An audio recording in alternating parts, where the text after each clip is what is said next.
How good was it to see such a strong resolve from the boys last week?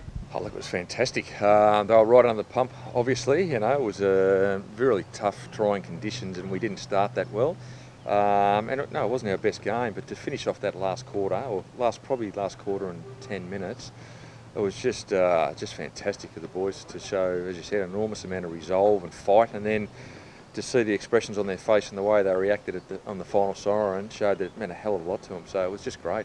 I guess one of the most pleasing things would be the handful of VFL boys that played. They really stood up and complimented the AFL listed players. Well, they did. You know, blokes like Louis Cunningham and Closey and Nashi and Rippo and CJ, and you know they all played their part. In fact, they played more than their part. They were influential in winning the game, and the integration between the VFL listed boys and the AFL has been first class.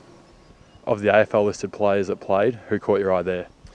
Well, we had, look, it was trying conditions, and Mason Wood was starting to get his game going a bit in the second quarter, but then unfortunately with the injury went off. I'm saying with Declan Mountford, I thought he started really well in a new role up forward, and then got the injury. So those couple spring to mind. Unfortunately, they were the ones that got hurt. I guess most of the players you mentioned there are young, emerging, exciting talent. How good is it to see them, under your watchful eye and Benny Dwyer's eye, and developing them through the VFL?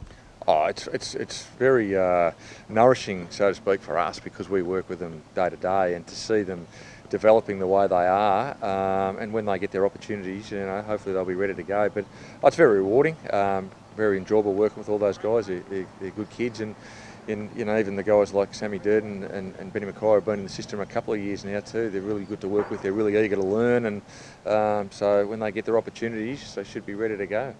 Focus quickly turns to this week against Frankston. They've had 2 losses, but like in most footy competitions, you can't take sides lightly anymore. Certainly can't. We've learnt that the hard way. There's no doubt about that. No, we'll be ready to go. We nearly, we got beaten by the AIS a few weeks ago, which was a good lesson because we took them lightly. And then on the weekend, in trying conditions, we probably weren't at our best. So no, there's no doubt we won't be taking anyone lightly.